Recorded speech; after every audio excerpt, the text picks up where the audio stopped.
Good afternoon and very warm welcome in today's class.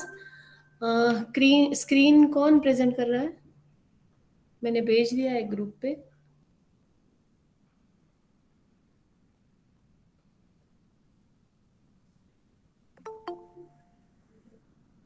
Hello. Pushpa ji, आप कर दीजिए present.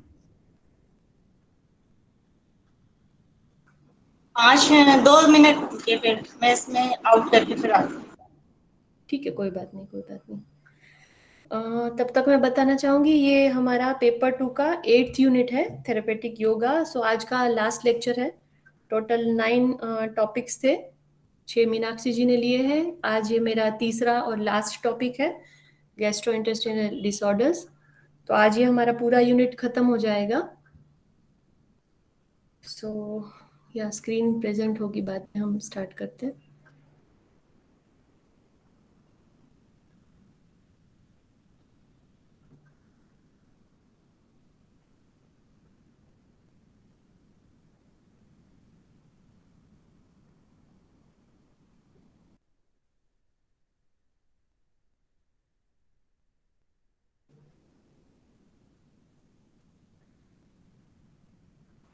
Screen share होगा तो बता दीजिएगा. अभी तक नहीं हुआ पुष्पा जी.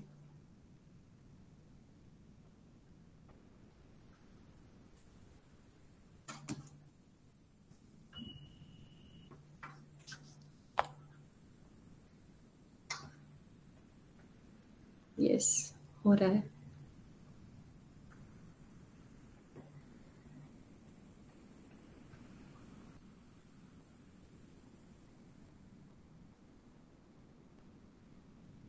यस. सो आज जो गैस्ट्रोइंटेस्टिनल डिसऑर्डर्स है उसमें हम 1 2 3 4 5 6 7 8 है टॉपिक्स हमारे. Yes. Gastritis, indigestion, peptic ulcer, constipation, diarrhoea, IBS, colitis and piles. Next कर दीजिए पुष्पा जी. यस. ओके, तो हमारा जो गैस्ट्रोइंटेस्टिनल ट्रैक है पूरा माउथ से लेके एनस तक, उसको 2 पार्ट में जनरली डिवाइड किया जाता है, अपर एंड लोअर. तो upper is till duodenum, and duodenum से जो स्मॉल इंटेस्टाइन स्टार्ट होती है till the anus is the lower GI tract. So upper के है gastritis, indigestion and peptic ulcer, और रिमेनिंग जो है वो लोअर जीआई ट्रैक के डिसऑर्डर्स है. Next slide please. या सो पूरा ये सिंपल पिक्चर है हमारा जीआई ट्रैक का, starting from mouth till the anus. ये पूरा होलो पाइप रहता है जहाँ पे डाइजेशन, अब्जॉर्प्शन, पूरा सिस्टम वर्क करता है. तो इसके रिलेटेड हम डिसऑर्डर्स आज पढ़ने वाले हैं. So next please. What is gastrointestinal disorders? Yes. Okay, मतलब इसको एब्रीवेशन जीआई दिया गया है क्योंकि गैस्ट्रो मतलब स्टमक रिलेटेड एंड इंटेस्टाइन मतलब both intestine are included, small and large. So इसके रिलेटेड है. Refer to disease involving the gastrointestinal tract, namely oesophagus से लेके जो हमारे रेक्टम या तो एनस तक जो चलता है उसके रिलेटेड सब हम डिस्क्राइब करेंगे आज, जो भी डिसऑर्डर्स है. ये लीवर, गॉलब्लैडर और पेनक्रियास का हमारे सिलेबस में नहीं है. सो जो फर्स्ट डिसऑर्डर दिया है उन्होंने, that is gastritis. So what is gastritis? Gastro मतलब स्टमक एंड आईटीआईएस यू नो, मतलब हमने इतनी बार पढ़ा है जहाँ पे इन्फ्लेमेशन रहता है आईटीआईएस लिखा जाता है. सो स्टमक की जो एक लाइनिंग होती है अंदर की तरफ, उसको म्यूकोजल लाइनिंग या तो म्यूकोजा बोलते हैं, जो अपने एसिड वगैरह जो फूड आते हैं उनसे हमें प्रोटेक्ट करती है वो lining, that is mucosal lining. उसका इन्फ्लेमेशन या तो स्वेलिंग और irritation, that is known as gastritis. या तो वो सडनली भी हो सकता है या तो धीरे धीरे धीरे वो डेवलप हो सकता है. इनके सिम्टम्स ये दिए गए हैं कि black and tarry stool, bloating मतलब ऐसे डकार वगैरह आती है, नोशिया होता है, उल्टी भी होती है, ऐसे लगता है कि फुल लगता है, जैसे फीलिंग एक्स्ट्रा फुल ड्यूरिंग और आफ्टर में, खाना खाने बाद ऐसे भरा भरा लगता है, या तो भूख ही नहीं लगती है, या तो स्टमक अल्सर्स की भी हो सकता है. वेट भी विदाउट रीजन वेट लूज होने लगता है आपका, और अपर एब्डोमिनल बेली में पेन या तो डिस्कम्फर्ट होने लगता है. Gastritis, these are the general symptoms for gastritis. Next please. या कॉजेस मतलब रीजन बताया गया है कैसे होता है, मतलब अगर एक्यूट मतलब सडनली जब स्टार्ट होता है, या तो आप कोई NSAID that are the non-steroidal anti-inflammatory. Generally pain रहता है या तो बॉडी में कोई इन्फ्लेमेशन आता है तब ये ड्रग्स आपको दिए जाते हैं. कॉर्टिकोस्टेरॉइड्स आता स्टीरोइडल मेडिसिन जो आपको दिए जाए उनकी वजह से भी आपको एक्यूट गैस्ट्राइटिस स्टार्ट हो सकता है. या तो H. Pylori that is Helicobacter pylori bacteria रहते हैं उनके इन्फेक्शन से भी आपको गैस्ट्राइटिस हो सकता है. या तो ज्यादा जो लोग अल्कोहल कंज्यूम करते हैं उनको भी ये एक्यूट पेन या तो गैस्ट्राइटिस के सिम्टम्स दिखने लगते हैं. और जो रेयर सिम्टम्स है पर जनरली कॉमन नहीं है, लेस कॉमन है, उनमें है viral infection, extreme stress, auto immune disease जो खुद ही अपनी इम्यून सिस्टम पे अटैक करते हैं, जो अपनी स्टमक की लाइनिंग को खराब कर देते हैं. डाइजेस्टिव डिसीजेस एंड डिसऑर्डर्स भी रिलेटेड है इससे. कोकेन जो लोग यूज करते हैं, this are the rare, so common नहीं है पर हो सकता है. फिर इंगेस्टिंग कोरोसिव, जो कोई ऐसे सुसाइड के लिए पॉइजन या तो भूल से गलती से भी ये जो करते तो उनकी भी म्यूकोजल लाइनिंग खराब हो सकती है और ये हो सकता है. सर्जरी से भी, kidney failure is one of the reason, और स्ट्रेस से भी ये हो सकता है. This are the causes. Next please. This is our second disease, indigestion. Indigestion is very common. उसको डिस्पेप्सिया भी डिस्क्राइब, मतलब ऐसे लगता है कि स्टमक अपसेट है. बहुत सारे लोगों को ये जनरली वर्ड बोलते सुना होगा कि आज मेरा टमी अपसेट है, भूख नहीं लगी है, ये है, वैसे भरा भरा लगता है. This is a very common word you have heard. It may cause a painful और बर्निंग फीलिंग. पेट में से जलन होती है या तो पेन होता है या तो सोर स्टमक भी इसे कहा गया है. इंडाइजेशन में happen once in a while और ऑफ्टन, कभी कभी हो सकता है और ज्यादातर ज्यादा बार भी हो सकता है. और इंडाइजेशन हार्ट बर्न के साथ कंफ्यूजन, मतलब कंफ्यूज किया गया है क्योंकि जब जलन, हार्ट बर्न जनरली अपने अपर चेस्ट में होता है पर इंडाइजेशन के सिम्टम्स हमें एब्डोमिनल या तो बेली रीजन में ज्यादा दिखे गए हैं. तो इसके सिम्टम्स नीचे है. बर्निंग इन द स्टमक और अपर अब्डोमिनल पोर्शन है वहां पे बर्निंग होता है. पेट में दुखता भी है, फुल फीलिंग जैसे कि ब्लोटिंग होता है, डकार आती है, गैस भी हो जाता है, नोशिया एंड वोमिटिंग, एसिड जैसे ऐसे गले में खट्टापन लगता है, स्टमक में ऐसे गुड़गुड़ आवाज भी आती है. और दिस सिम्टम में increase in the time of stress. Stress में हो तो ऑब्वियसली आपको ये सब ज्यादा बढ़ जाएंगे सिम्टम्स. Next please. इसके जनरल कॉजेस दिए गए हैं कि अगर आप फैटी या तो स्पाइसी चीजें खाते हो, लॉट्स ऑफ एसिडिक या तो जिसमें फाइबर ज्यादा है, एसिड ज्यादा है, वैसी चीजों से इंडाइजेशन हो सकता है. अगर eating too late in the, मतलब पूरा एक रूटीन अच्छे से सेट नहीं है, जब लेट लेट खाते हैं, भूख लगी है तभी नहीं खाना खाते तो भी इंडाइजेशन हो सकता है. Drinking alcohol, too much caffeine, उनको भी होता है. टेकिंग सर्टन मेडिसिन या वेरी पेन किलर रहते हैं उनसे भी ये इंडाइजेशन हो सकता है. स्मोकिंग से, और ज्यादातर नींद का पूरा शेड्यूल खराब होता है तो भी हमें ये प्रॉब्लम देखने को मिलते हैं. Next please. This is the third disease, peptic ulcer, I think, sorry, disorder. Peptic मतलब stomach and ulcers are the sores, जो बोलते हैं हम ओपन सोर अल्सर. तो peptic ulcer often so they develop on the inside lining of, जो अपनी stomach की inner lining है, and the upper portion of your stomach, that is duodenum. Duodenum और स्टमक ये दोनों जगह पे पाए जाते हैं पेप्टिक अल्सर्स. और उसके सिम्टम्स दिए गए हैं कि बर्निंग होता है, सेम मोस्टली जनरली हमारे जीआई ट्रैक्ट के डिस ऑलमोस्ट सब सेम रहते हैं. फैटी फूड से इनको इंटॉलरेंस होता है क्योंकि हजम नहीं हो पाता, क्योंकि अंदर छाले पड़े हैं अपने स्टमक और डिओडेनम में, राइट. फिर हार्ट बर्न भी होता है, नोशिया भी होता है इनको. Next please. कॉजेस, या हेलिकोबैक्टर पाइलोरी, वो एक बैक्टीरिया है जो जनरली इन्फेक्शन करता है अपने स्टमक में, और वो एक रीजन है इसका पेप्टिक अल्सर का. फिर फ्रीक्वेंट यूज ऑफ एस्प्रिन, ये एक पेन किलर है. Ibuprofen is also pain, menstrual में या तो कोई भी हमें इन्फ्लेमेशन होता है, बॉडी पेन, आर्थराइटिस वगैरह, जनरली आइबुप्रोफेन यूज करते हैं तो उनके, और या तो अदर इन्फ्लेमेटरी ड्रग से भी हमें पेप्टिक अल्सर, क्योंकि ज्यादा देर तक अगर पेन रहा तो ये डॉक्टर ज्यादा प्रिस्क्राइब करते हैं, और बहुत लंबे टाइम तक अगर ये पेन किलर खाते हैं तो ये पेप्टिक अल्सर्स डेवलप हो जाते हैं. स्मोकिंग से भी, drinking too much alcohol, radiation, जो कि बहुत ऐसे बोला जाता है कि बहुत गर्मी अपने बॉडी में क्रिएट हो जाती है रेडिएशन थेरेपी से, तो उससे भी अपने स्टमक में अल्सर्स डेवलप होते हैं. और स्टमक कैंसर में तो ऑब्वियसली ये अल्सर डेवलप हो जाते हैं. Next please. या कॉन्स्टिपेशन, जनरली ऐसे कहा जाता है कि बहुत सारे जो डिसऑर्डर्स हैं अपने पूरे जीआई ट्रैक के, तो constipation is the mother of all the problems. तो पहले तो कॉन्स्टिपेशन को ही प्रिवेंट ऐसे हल्के में नहीं लेना चाहिए कि चलो ठीक है कॉन्स्टिपेशन है। नो, इट इज सेड, मतलब जनरली कहा गया कि ये mother of all GI tract disorders है। तो प्रिवेंट कॉन्स्टिपेशन, ये बहुत ही आगे हम देखेंगे सिंपल मेथड है जिससे हम कॉन्स्टिपेशन प्रिवेंट कर सकते हैं और फर्दर प्रॉब्लम्स को भी क्रिएट होने से प्रिवेंट कर सकते हैं। Constipation is when a person passes less than, मतलब एक हफ्ते में अगर कोई भी पर्सन 3 टाइम्स जो अपनी बाउल मूवमेंट है वो नहीं पास करता है या तो बहुत तकलीफ से होती है उनको, तो this is determined as constipation. उसके जनरल सिम्टम्स बताए गए हैं कि स्टूल आर ड्राई, हार्ड और lumpy. Your stool are difficult, और पेन रहता है या तो बहुत तकलीफ होती है स्टूल पास करने में। स्टमक में भी क्रैम्प्स आते हैं, दुखता है पेट में, ब्लॉटिंग होती है, नोशिया भी होता है, कभी कभी भूख भी नहीं लगती है, और लू में जाने के बाद भी ऐसे लगता है कि आपका पेट खाली नहीं हुआ, ऐसी भी फीलिंग्स आती है कॉन्स्टिपेशन वाले लोगों को। Next please.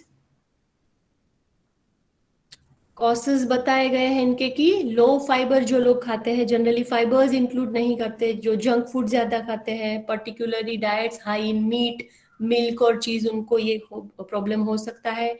डिहाइड्रेशन, जो पानी कम पीते हैं, डिहाइड्रेशन से भी कॉन्स्टिपेशन ज्यादातर लोगों को होता है। पानी ही नहीं पीते क्योंकि उनकी वर्किंग कंडीशन है, वट एवर रीजन रहता है, ट्रैवल ज्यादा करते हैं, वर्क प्लेस ऐसा रहता है, जनरली लेडीज को ये प्रॉब्लम ज्यादा होता है कि ऐसी जगह है तो पानी पीना अवॉइड करते हैं। लैक ऑफ एक्सरसाइज, जनरली लोग आलसी हो जाते हैं कभी कभी, तो भी ये सिम्टम्स देखने को मिलते हैं कॉन्स्टिपेशन के। Delaying the impulse to have a bowel movement, मतलब जब आपको लू जाना होता है और आप उसको डिले करते हैं, अगर आप ऐसी जगह पे हो या तो सिचुएशन में हो जो आप अवॉइड करते, तो भी ये इट इज वेरी बैड। इससे भी कॉन्स्टिपेशन के प्रॉब्लम डेवलप होने लगते हैं। ट्रैवल और other changes in routine, obviously generally travel करते हैं तो हमें ये कंट्रोल करना ही पड़ता है, तो भी ये प्रॉब्लम हो सकती है। Certain medication such as high calcium antacids and pain medications, तो जनरल पेन मेडिकेशंस के जो भी हमारी कंडीशन है इम्प्रूव करने से, मतलब बेनिफिट से ज्यादा ऑलवेज एलोपैथिक मेडिसिन में साइड इफेक्ट उसके बहुत ज्यादा होते हैं। तो एक दर्द तो जाता है पर बहुत सारे दूसरे दर्द भी ये देके जाते हैं, तो मेडिकेशंस में भी ऐसे होता है। और प्रेगनेंसी में, यस प्रेगनेंसी में भी ये होता है, but it's a temporary symptom, क्योंकि हमारा ब्लैडर अगर साइडवेज में देखे तो our bladder is in the front part, centre में यूट्रस है, और बैक पार्ट में if we go from sideways तो बैक पार्ट में लार्ज इंटेस्टाइन आता है। तो जब जब प्रेगनेंसी में पेट बढ़ता है तो पूरा प्रेशर लार्ज इंटेस्टाइन पे भी जाता है, इसलिए भी ये कॉन्स्टिपेशन के प्रॉब्लम डेवलप हो सकते हैं। Next please. Yes, diarrhea is another disorder. Diarrhea मतलब opposite to constipation. Yes, diarrhea is the frequent passing of loose, watery and unformed feces. Diarrhea के बहुत सारे reasons भी हो सकते हैं, किसी किसी को टेंशन से भी होता है या तो इन्फेक्शन से, वो हम आगे देखेंगे। Acute diarrhea is the sudden onset of 3 or more loose stool per day. जब ये acute रहता है तो दिन में 3 या तो ज्यादा बार हमें लूज स्टूल होते हैं, that is known as acute diarrhoea. Lasting less than 14, but ये 14 डेज के अंदर ही ये खत्म हो जाता है। The most common cause of acute diarrhoea is an infection of the intestine such as intestinal infection, या तो फूड, कोई भी इन्फेक्शन होता है तो ऑब्वियसली हमारा इंटेस्टाइन रिएक्ट करता है कि बाहर से कुछ नई चीज आई है, उसको नहीं हजम हो रही, या तो any bacterial infection is there तो तुरंत लूज मोशंस होने लगते हैं, या तो फूड पॉइजनिंग, बाहर का खाना खाया अच्छा नहीं था, स्टेल था, तो भी ये डायरिया हो सकता है। Symptoms are very common, frequent loose watery stools, abdominal cramps, पेट में दुखता है, क्रैम्प्स भी आते हैं, कभी कभी इन्फेक्शन रहा तो यस फीवर भी आ सकता है, कभी कभी ज्यादा रहा वेरी सीवियर देन ब्लीडिंग भी होता है, और लाइट हेडेड डिजीनेस, क्योंकि जब पानी पूरा लूज ओशन, बहुत सारा पानी हमारा निकल जाता है इंटेस्ट, मतलब बॉडी से ड्रेन हो जाता है, तो यस डिहाइड्रेशन से चक्कर भी आने लगते हैं या तो डिजीनेस फील होता है। Next please. या यस, कॉजेस ऑफ डायरिया बोले गए हैं कि food intolerance such as lactose intolerance. Lactose intolerance is the जैसे कि मिल्क प्रोडक्ट्स रहते हैं उनका इंटॉलरेंस, जैसे मिल्क इंटॉलरेंस को ही कभी कभी लैक्टोज इंटॉलरेंस बोला जाता है। हमारे बॉडी में लेक्टेज करके जो उनको डाइजेस्ट करता है वो नहीं रहता है, तो हमें ये लैक्टोज इंटॉलरेंस हो सकता है कि मिल्क प्रोडक्ट्स से जुलाब हो सकता है या तो डायरिया हो सकता है। जैसे बहुत सारे छोटे बच्चों में ये होता है और it is a very worst condition, क्योंकि मिल्क ही उनका मेन फूड रहता है तब एकदम छोटी एज में, पर उनको लैक्टोज इंटॉलरेंस होता है। फूड एलर्जी भी हो सकती है कभी कभी, तो भी डायरिया होता है। And adverse reaction to a medication, yes, अगर आपको कोई मेडिकेशन, जनरली कभी कभी लोगों को हेमोग्लोबिन की गोली लेते तो भी ऐसे डायरिया का प्रॉब्लम होता है। वायरल इन्फेक्शन में जब आप एंटीबायोटिक्स खाते हो तो बहुत सारे लोगों को ये सिम्टम्स दिखने लगते हैं। Bacterial infection, yes. मैम पीछे चला गया एक आगे कर दीजिए, कॉजेस, यस, थैंक यू। जब कोई इंटेस्टिनल डिसीज रहता है या तो पैरासाइटिक बाहर का खाना खाया, जब वो पैरासाइटिक बाहर से आता है तब भी हो सकता है। और यस, गोल ब्लैडर और स्टमक की सर्जरी में भी कभी कभी डायरिया के सिम्टम दिखते हैं। नेक्स्ट लिखा है क्रोनिक डायरिया, मतलब जो धीरे धीरे डेवलप होता है, may be a symptom of a more serious condition such as irritable bowel syndrome और इन्फ्लेमेटरी, या जो बहुत लंबे टाइम आपको अगर डायरिया के प्रॉब्लम्स कंटिन्यू कर रहे हैं, दैट मीन्स इट कोई दूसरा डिसीज भी डेवलप हो रहा है आपके बॉडी में, दैट नीड्स अ, आपको करवाने चाहिए, मतलब reports, it's needs a report. बहुत ज्यादा टाइम अगर चला क्रोनिक तो आपको अच्छे से रिपोर्ट करवाने पड़ते हैं। Yes, next please. नेक्स्ट जो अभी आया that is IBS, that is irritable bowel syndrome. It is a group of syndrome. Syndrome इसलिए कहा गया है क्योंकि बहुत सारे सिम्टम्स इसमें एक साथ रहते हैं। Group of symptoms that occur together including repeated pen in your abdomen and change in your bowel movement, जैसे यस, जैसे कि कॉन्स्टिपेशन में। मैम कुछ प्रॉब्लम आ रहा है क्या स्लाइड शो करने में?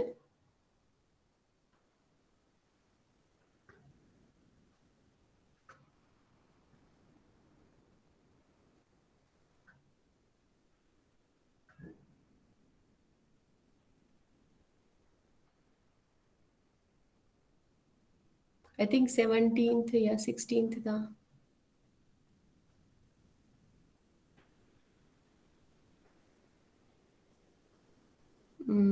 Yes yes yes, thank you. Okay, including repeated pains in your abdomen and changes in your bowel movement which may be yes, इसमें दोनों हो सकती है, या तो कॉन्स्टिपेशन भी हो सकता है कभी कभी, कभी डायरिया भी होता है, या तो दोनों सिम्टम्स एक साथ दिखते हैं। IBS का जनरल एग्जांपल अगर देखा जाए तो जब किसी स्टूडेंट्स को स्ट्रेस होता है, राइट, एग्जाम्स आने वाली है, तो ये बहुत सारे लोगों में या तो इंटरव्यू है या तो ऐसी स्ट्रेसफुल कंडीशन है, तब ये सिम्टम जनरली देखने को मिलता है, दैट इज IBS। इसके सिम्टम्स है क्रैम्पिंग, एब्डोमिनल पेन, ब्लॉटिंग, पेट भरा भरा, गैस हो जाती है, कॉन्स्टिपेशन और डायरिया, दोनों इसमें अल्टरनेट कभी ये दिखने लगते हैं। इसके कॉजेस बोले गए हैं, नेक्स्ट कर दीजिए प्लीज। या causes of IBS are, although there are many ways to treat, मतलब ट्रीट कर सकते हैं, बट इसका एग्जैक्ट कॉज अभी तक मालूम नहीं। हमने आगे ही देखा कि अगर बहुत लंबे टाइम डायरिया कंटिन्यू रहा तो भी इसके सिम्टम्स डेवलप हो सकते हैं। The possible cause include on overly sensitive colon, अगर आपका कोलन बहुत ही सेंसिटिव है कोई भी बाहर की चीजों से, या anything comes inside our body, sorry, तो उससे भी ये सिम्टम्स देखने को, या तो आपकी इम्यून सिस्टम, दोनों से हो सकता है। Post infectious IBS is caused by previous bacterial infection in the, अगर कोई आपको पहले इन्फेक्शन हो चुका है गैस्ट्रोइंटेस्टाइनल ट्रैक में, तो IBS इज द पोस्ट, मतलब ये वाली कंडीशन बाद में डेवलप हो सकती है, इन्फेक्शन के बाद IBS डेवलप हो सकता है। The varied possible causes make IBS, क्योंकि इसके बहुत सारे कॉजेज है और एग्जैक्ट कॉज हमें मालूम ही नहीं, तो it's very difficult to prevent. अगर कॉज ही नहीं मालूम है तो हम प्रिवेंट कैसे करेंगे, राइट? तो इसको प्रिवेंट करना मुश्किल है क्योंकि कॉज हमें एग्जैक्ट मालूम ही नहीं, और बहुत सारे कॉजेज हैं, दैट्स व्हाई। और stress is also a major cause, जैसे मैंने अभी बताया था, या किसी चीज का अचानक से स्ट्रेस आ जाता है तो हमें इसके सिम्टम्स दिखने लगते हैं। Next please. Yes, next is colitis. Colitis के बहुत सारे टाइप्स है, अल्सरेटिव कोलाइटिस भी बोला जाता है, IBD भी, इरिटेबल वो भी बोला जाता है इसको, कोलाइटिस को। तो ये जनरली ऐसे बोला जाता है कि इट इज नॉन ट्रीटेबल, इसका फाइनल सॉल्यूशन कभी मिलता ही नहीं है। सो देखे इसमें कि what is colitis. Colitis is inflammation of your colon, जो अपने कोलोन है बॉडी में, लार्ज इंटेस्टाइन के जो पार्ट्स है यार, ascending, transfer, descending and sigmoid colon, तो उसमें जनरली ये पाया जाता है। If you have colitis you will feel discomfort and pain in your abdomen, मतलब अपने जो लोअर एब्डोमेन पार्ट में पूरे जो रहते हैं अपने लार्ज इंटेस्टाइन, उसमें आपको डिस्कम्फर्ट या तो पेन फील होता है। दैट में बी माइल्ड एंड रिकरिंग, मतलब कम भी रहता है और जनरली घड़ी घड़ी होता रहता है। एंड सीवियर एंड अपियरिंग, कभी कभी सडनली भी अपियर हो सकता है। इसके सिम्टम्स बोले गए हैं कि डायरिया होता है ऑफ्टन विद ब्लड और पस, अब्डोमिनल पेन, पेट दुखता है, क्रैम्प्स भी आते हैं, रेक्टल पेन जब आप स्टूल पास करते तब भी होता है, ब्लीडिंग भी होती है कभी कभी स्टूल के साथ, अर्जेंसी, ऐसे लगता है कि जल्दी ही लू में जाना पड़ेगा, बट जब आप जाते हो तभी डिफिकेट नहीं कर पाते, स्टूल पास नहीं हो पाता है, वेट लॉस हो जाता है क्योंकि आप प्रॉपर खाना नहीं खा पाते, या तो डायरिया की वजह से पूरा डाइजेशन भी प्रॉपर नहीं होता है तो आपका वेट लॉस होता है, और थकान भी होती है बहुत। ये लोग थक जाते हैं जिनको कोलाइटिस बहुत लंबा चलता है। अगर आप कभी सर्च भी करके देखेंगे, it is very bad, colitis is very bad disorder. तो इसमें फैटिक, थकान और बहुत ऐसे वीक हो जाते हैं पर्सन, और ट्रीटमेंट तो इसकी जनरली पॉसिबल ही नहीं रहती है क्योंकि ये बहुत कैसे डेवलप होता है अभी तक मालूम ही नहीं हुआ है। या नेक्स्ट स्लाइड, इसमें शायद लिखा हुआ है या example or causes of colitis include infection, for example caused by C difficile, जो ये बैक्टीरिया है उससे भी होता है, वायरस से भी होता है, अलग अलग टाइप के पैरासाइट से भी होता है, इन्फ्लेमेटरी बाउल डिसीज लाइक ये क्रॉन्स डिसीज बहुत ही विचित्र डिसीज है, ये जनरली लार्ज इंटेस्टाइन और स्मॉल इंटेस्टाइन दोनों को इफेक्ट करता है। इसके सिम्टम्स भी वेरी होते रहते हैं और एक ही पर्सन में भी ये इसके सिम्टम्स चेंज होते रहते हैं। ये बहुत ही इंटरेस्टिंग डिसीज है, कभी आप पढ़िएगा। और अल्सरेटिव कोलाइटिस से भी ये होता है। यस, इस्टोमिक मतलब जब ब्लड सप्लाई कम होती है तभी भी ये हो सकता है, और एलर्जिक रिएक्शन से भी कोलाइटिस डेवलप हो सकता है। Next please. यस, पाइल्स को हेमोरॉइड्स भी बोला गया है, तो जनरली इसको हम पाइल्स बोलते हैं या तो हेमोरॉइड्स मेडिकल लैंग्वेज में ज्यादा यूज करते हैं। They are the small swollen veins in your anus and lower, जो अपना लोअर रेक्टम है जो that is the second last, या एनस के ऊपर ही रेक्टम पार्ट रहता है, तो उसमें जो वेन्स वहां तक ब्लड सप्लाई जो करती है वो स्वेल हो जाती है, सिमिलर टू जैसे कि अपने काफ मसल्स में वेरिकोज वेन देखने को मिलते हैं, सेम ऐसे उभर के आती है, वैसे ही ये वेन्स स्वेल हो जाती है। Hemorrhoids can develop inside the rectum, that is internal hemorrhoids कहा गया है, और अंडर द स्किन अराउंड, मतलब ये कभी कभी इंटरनल और एक्सटर्नल आपको इजीली दिखने को मिलती है। अगर डॉक्टर करे, नेट पे भी फोटोज भी रहेंगे, आप देख सकते हैं, external hemorrhoids can be easily seen, but जो इंटरनल हेमोरॉइड, जो रेक्टम जो थोड़ा सा ऊपर का पार्ट है उसमें अगर होती है तो that can not be seen.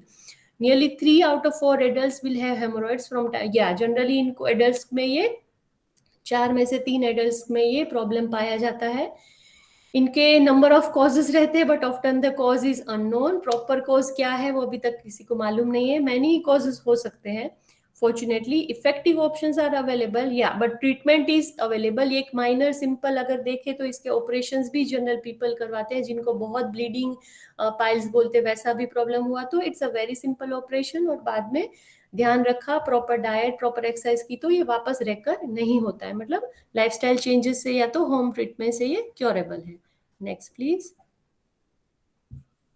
या what are the symptoms of piles या तो हेमोरॉइड्स। हमें अभी देखा कि एक्सटर्नल जो बाहर एनस की तरफ है जो हम देख सकते हैं उनको ब्लीडिंग पाइल्स भी कहा गया है। These are under the skin around your anus. Signs and symptoms में इंक्लूड खुजली आती है, इरिटेशन भी होता है एनल रीजन में, पेन भी, यस पेन भी होता है, डिस्कम्फर्ट, स्वेलिंग अराउंड, सूजन भी आ जाती है, और यस जनरली ब्लीडिंग भी होने लगता है इसमें से।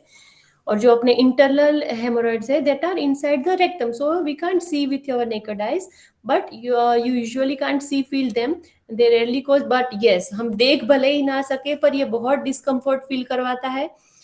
बट स्ट्रेनिंग और irritation when passing the stool can cause, जब भी स्टूल पास करते हैं या तो थोड़ा सा भी स्ट्रेन करते हैं तो ये इरिटेट होते हैं। Painless bleeding during bowel movement, या और अगर ब्लीडिंग भी होती है तो आपको पेन नहीं होता है, राइट, बिकॉज अंदर के जो मसल्स है वो हम फील नहीं कर पाते। तो यस, ब्लीडिंग तो होती है बट दे आर पेनलेस। और you might notice small amount of bright red blood on your toilet tissue. और जब हम टॉयलेट जाते हैं तो अगर ये इंटरनल ब्लीडिंग भी है तो कभी कभी, क्योंकि पेन नहीं होता है तो समझ में नहीं आता, बट यस इट्स ब्लीडिंग चालू हो जाता है इसमें भी। Next please. यस, कॉजेज बताए गए हैं इसमें, जब लोअर पार्ट पे ज्यादा, लोअर रेक्टम पे प्रेशर आता है। Next, the blood vessels around the anus and in the rectum will stretch under pressure and may swell, मतलब पूरे स्ट्रेच हो जाते हैं प्रेशर की वजह से और सूज जाते हैं, ये तो बल्ज हो जाते हैं, मतलब एकदम ऐसे, अगर पिक्चर मैंने नहीं डाला है आप देख लीजिए, एकदम पूरा ऐसे स्वेलिंग से ऐसे नॉट्स जैसे दिखने लगते हैं। या तो अगर आपको क्रॉनिक, मतलब बहुत लंबे टाइम तक आपको कॉन्स्टिपेशन भी हुआ, yes you can develop piles. Chronic diarrhoea भी रहा तो भी पाइल्स हो सकता है। Lifting heavy weights, yes, proper अगर बॉडी पोजीशन में जब वेट लिफ्ट करना वैसे नहीं किया तो अपना पूरा अब्डोमिनल प्रेशर पूरा एनस पे आता है और पूरा पाइल्स का प्रॉब्लम डेवलप हो सकता है। प्रेगनेंसी में भी yes, due to weight bearing in the uterus ये सिचुएशन आ सकती है। जब आप स्ट्रेन करते हैं कॉन्स्टिपेशन की वजह से स्टूल पास करने, तब भी ये वेन्स ऐसे हो जाती है और पाइल्स का प्रॉब्लम हो सकता है। The tendency to develop piles में ऑल्सो भी इन यस, हेरिडिटरी भी इसको बोला गया है, और एज के साथ भी कभी कभी ये अपने आप ही डेवलप हो जाता है। Next please. Yes, this part we have to describe yogic treatment. पहले तो अगर सिंपल या तो होम रेमेडी जिसे बोला गया है, लाइफस्टाइल चेंजेस जिसको बोला गया है, वैसे हम देखें तो सभी जो हमारे हमने आगे डिसीजेस देखे उसमें अगर हम प्रॉपर दिनचर्या या तो ऋतु के प्रमाण से खाए या तो पूरा एक प्रॉपर शेड्यूल फॉलो करें तो इसको अवॉइड किया जा सकता है। सात्विक food, yes, don't eat junk food जिसमें फाइबर्स बिल्कुल नहीं रहते, तीखा तला हुआ एसिडिक रहता है, वैसे नहीं खाना चाहिए। एक्सरसाइज जैसे कि सिंपल एज के हिसाब से आप देखो तो वॉकिंग भी कर सकते हैं, स्विमिंग, जॉगिंग, रनिंग, कुछ भी एज के हिसाब से, बॉडी के हिसाब से, पर एक्सरसाइज करना is a must. Enough water, yes, water तो पहले से ही बोला गया है कि हमें 3 to 4 litres per day according to our requirement in season पीना चाहिए। Include enough fibres in your diet, obviously जो पूरे ट्रैक को स्मूथ रखता है, जैसे जैसे ही ज्यादा फाइबर्स अपने बॉडी में या तो फूड में अंदर जाते हैं पूरे ये ट्रैक को बहुत स्मूथ रखता है। Avoid addiction of smoking, alcohol, obviously this are the negative sides, ये नहीं होना चाहिए। स्ट्रेस भी अवॉइड करना चाहिए, या तो स्टूल को जो हमारा नेचुरल अर्ज है उसको होल्ड नहीं करना चाहिए। और मैंने पहले बोला था constipation is generally considered as the mother of all GI tract disorders, so prevent it. अब हम देखेंगे षटकर्म में। Next please. या धोती में जो शंख प्रक्षालन की क्रिया बताई, it is very very very good, क्योंकि ये पूरे शंख मतलब कॉन्च, राइट, शंख, और प्रक्षालन मतलब धोना। जैसे ही शंख का पूरा ऐसे अंडर ट्विस्ट एंड टर्न्स रहते वैसे ही हमारी इंटेस्टाइन में पूरे ट्विस्ट एंड टर्न्स है, तो ये पूरा साफ करता है जैसे शंख प्रक्षालन, वैसे ही दिस क्रिया कंप्लीटली क्लियर्स अवर पूरा पूरा जीआई ट्रैक एकदम क्लीन करता है। बट यस, ये पूरे डॉक्टर के एडवाइस से ही करना चाहिए। फिर अग्निसार क्रिया, not for diarrhoea and Agnisar क्रिया बहुत अच्छी है, पर जिनको डायरिया है या तो पेप्टिक अल्सर है तो वो नहीं करेंगे। वमन इज ऑल्सो वेरी गुड, जिनको इंडाइजेशन वगैरह प्रॉब्लम रहता है, वमन या तो व्याघ्री क्रिया जो बोलते हैं, इट इज वेरी गुड। मूलशोधन is very good for piles patient, वो भी करना चाहिए। बस्ती जिसको यौगिक एनिमा बोला गया है तो कॉन्स्टिपेशन वाले लोगों के लिए बहुत अच्छा है। For lower GI tract problems like piles, IBD, IBS, इन सब के लिए भी बस्ती is very good, but under the doctor's advice. नेति भी जो हमारे जनरल बॉडी के टॉक्सिन्स, इट्स वेरी गुड, नेति की जा सकती है। नौली जो कि हमारे एब्डोमिनल मसल्स को अच्छे से स्ट्रेंथन करती है और डाइजेस्टिव फायर भी डेवलप करती है, वो बहुत अच्छी है। But contraindication is peptic ulcer जिनको है उनको ये नहीं करनी चाहिए। कपालभाति भी हमारे डाइजेस्टिव मसल्स को एक्टिवेट करती है, मसाज करती है, स्ट्रेंथन भी करती है, बट इन्फ्लेमेटरी कंडीशन जब भी है अपने बॉडी के अंदर तभी ये कपालभाति प्रैक्टिस नहीं की जानी चाहिए। Next please. आसना, यस, सूर्य नमस्कार ऑब्वियसली पूरे हमारे एब्डोमिनल मसल को टोन करती है, but it should be done in slow speed, और जब इन्फ्लेमेटरी कंडीशन सीवियर नहीं या तो नॉर्मल रूटीन में आए हैं तभी ये प्रैक्टिस करना चाहिए। अपनी आसन प्राणायाम मुद्राबंध में पवन मुक्तासन पार्ट 2 जो कि specially it's for abdominal and digestive related group है। तो उसके जो है आसन, जैसे कि उसमें सिंपल है बट लाइंग ऑन बैक वाले, मतलब सुपाइन पोजीशन में है, जैसे कि पादोत्तानासन, चक्रासन, पाद संचलनासन, पवन मुक्तासन भी है। यस, और उसमें भी फ्रंट रोलिंग, बैक रोलिंग और साइड टू साइड रोलिंग भी दिया गया है पवन मुक्तासन का। फिर सुप्त उदराकर्षण है और नौकासन भी इसमें इंक्लूड होता है। So it's very excellent for people with जिनको indigestion, constipation, acidity, excess gas या तो लॉस ऑफ भूख नहीं लगती, उनके लिए भी ये पूरी सीरीज बहुत ही अच्छी है। सो वो आप देख लीजिएगा, बुक में ही दिया गया है, इट्स वेरी गुड। और जो शंख प्रक्षालन के 5 आसन है, राइट, सबको मालूम ही है, ताड़ासन, तिर्यक ताड़ासन, जो भी सीरीज में है, जो 5 आसन बहुत ही अच्छे हैं, वो करने चाहिए प्रैक्टिस, बिकॉज इससे हमारा पूरा जीआई ट्रैक को मोशन मिलता है और जो प्रॉब्लम्स है वो कम होने लगती है। अदर लाइक प्रसारित पादोत्तानासन, पाद हस्तासन, पश्चिमोत्तानासन, कौवा चालनासन, शशांकासन, ये सब मैंने अपनी जो बुक्स है, गेरंट संहिता, हठयोग प्रदीपिका, आसन प्राणायाम मुद्राबंध, सबको रेफर करके ही इसके बेनिफिट देख के ही लिखे हैं। मुद्राज लाइक अश्विनी मुद्रा इज वेरी गुड, और विपरीत करनी मुद्रा स्पेशली हेल्पफुल इन कॉन्स्टिपेशन। और ऐसे लिखा गया है अपनी बुक में कि अगर आप पानी पी के तुरंत ही अगर विपरीत करनी मुद्रा की जाए तो it is very helpful in constipation and pile, क्योंकि ये पूरे जो अपने लोअर एब्डोमिनल मसल्स है उसके ऊपर से प्रेशर हटाती है, जैसे कि ऊपर पूरा बॉडी जाता है इन्वर्टर, जो पाइल्स में जो अपनी वेन्स के नीचे लोअर रेक्टम रीजन में प्रेशर आता है वो नहीं रहता, मतलब कम हो जाता है। It is very good. Next please. प्राणायाम जैसे कि उज्जयी, नाड़ी शोधन एंड भस्त्रिका आर गिवन, मतलब बहुत ही अच्छे हैं। और रिलैक्सिंग टेक्निक्स में हम शवासन, योग निद्रा, सोहम मेडिटेशन सब कर सकते हैं। Next. Yes, contraindication is very important. जैसे कि बेनिफिट्स तो हम सबको मालूम है, but person to person, age wise, क्या उम्र है, मेल है, फीमेल है, या तो दूसरे भी बहुत सारे प्रॉब्लम्स हो सकते हैं ये प्रॉब्लम के अलावा, तो वो भी हमें ध्यान में रखने चाहिए। Above practice should not be performed by जिनको हाई बीपी है, हार्ट का प्रॉब्लम है, बैक मेन, क्योंकि कभी कभी फॉरवर्ड बेंडिंग के भी बहुत सारे पोस्चर्स है, तो जिनको साइटिका या स्लिप डिस्क है तो दे विल अवॉइड दैट। और अगर सर्जरी की गई है किसी भी रीजन की वजह से तो भी हमें नहीं करनी चाहिए। और जो आसन में हम feet are raised about the head, या जैसे कि हम विपरीत करनी बोले, उसमें भी आपको ध्यान रखना चाहिए कि किनको करना चाहिए या तो किनको नहीं करना चाहिए। और all about practice should be done after a doctor's advice, या क्योंकि ये बहुत ही सेंसिटिव ऑर्गन है हमारे पूरे जीआई ट्रैक के, तो doctor's advice is a must, then we can start the yogic therapy. Yes. Next, I think this is the last slide. Yes, thank you very much all of you for hearing me. आज जल्दी हो गया ये अपना session, तो किसी को कुछ पूछना है या तो कुछ सजेशन देना है तो आप देख सकते हैं। या रंजीत नोटियाल जी ने पूछा है कौन सी बुक में है। आप माइक खोल सकते हैं सर, आपको पूछना है तो। जनरली योग दीपिका जो अयंगार जी की बुक है, आसन प्राणायाम मुद्राबंध, गरण संहिता और हठ योग प्रदीपिका मैंने रेफर की है, तो उसी बुक में से है। Thank you very much. या रिकॉर्डिंग ऑफ कर सकता है, आई थिंक पूरा हो गया हमारा क्लास।